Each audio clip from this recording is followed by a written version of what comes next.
इसका मकसद कोई सियासी मकसद इसका नहीं, ना हम फायदा नुकसान इसमें सोच रहे हैं। हम जानना चाहते हैं जो हमारे नौजवान इस वक्त डिप्रेशन के शिकार हैं, ड्रग्स के शिकार हैं, बेरोजगारी बेकारी के शिकार हैं। बहुत सारे नौजवान हमारी खुदकुशी करते रहते हैं, बहुत तकलीफ में है। तो हम यहाँ एक माहौल बना 2019, बात नहीं कर सकता इंसान, घुटन है। अगर कोई बात कर रहे तो शाम को उसको थाने पे बुलाते हैं, अगर कोई सोशल मीडिया पे कुछ रिमार्क्स करता है तो उसको भी थाने बुलाया जाता है।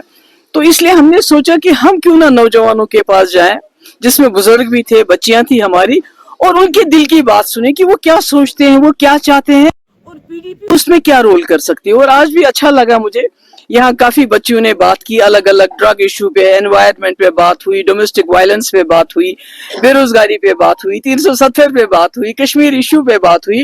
यानी हर इशू जो जम्मू कश्मीर को इस वक्त सामने है उस पे ईरान बात हुई कि किस तरह ईरान ने इतनी बहादुरी से मुकाबला किया है कि आज अमेरिका दोबारा ईरान के साथ बातचीत करने के लिए तैयार हो गया। तो ये भी लगा हमें ईरान से सीखना चाहिए कि उन्होंने तमाम सैंक्शंस के बावजूद 40-45 साल किस तरह अपनी तैयारी की, किस तरह उन्होंने एजुकेशन को आगे किया। वहां सबसे ज्यादा डॉक्टर है, इंजीनियर है वगैरह है। हमें भी उनसे सबक सीखना चाहिए और बजाय इसके कि हम डिप्रेशन में चला जाए, हमें अल्लाह ताला पे तवक्कल करके ईमान की रस्सी को थाम के हमें आगे बढ़ने की जरूरत है। ये बेशक है हमारा इस वक्त हम दरिया में है, तूफान पानी यहाँ तक आ गया, मगर सर बाहर रखना है जब तक हम इस दरिया से बाहर आएंगे। और यही मेरी कोशिश है, ये जो कथबात के जरिए मैं नौजवानों तक पहुंचने की कोशिश करती हूँ।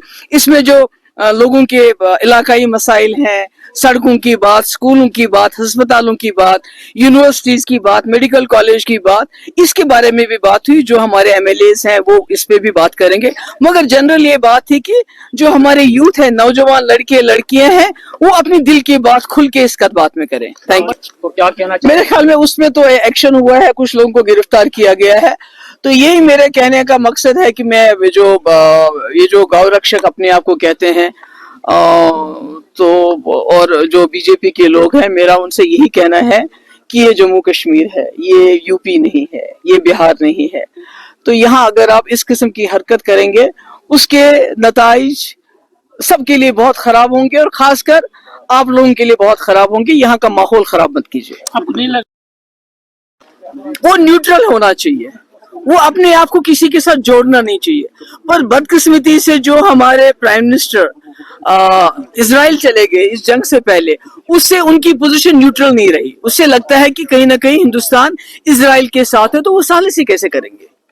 पाकिस्तान ने दोनों के साथ, अमेरिका हो ईरान हो, सबके साथ उन्होंने अपने ताल्लुकात ठीक रखे और इसलिए वो सालिसी कर रहे हैं। हमारे मुल्क के बदकिस्मती से जो इजराइल के बहुत नजदीक जा रहे हैं, उसकी वजह से हमारे मुल्क के न्यूट्रलिटी पे शक होता है, तो इसलिए वो क्या बात करेंगे।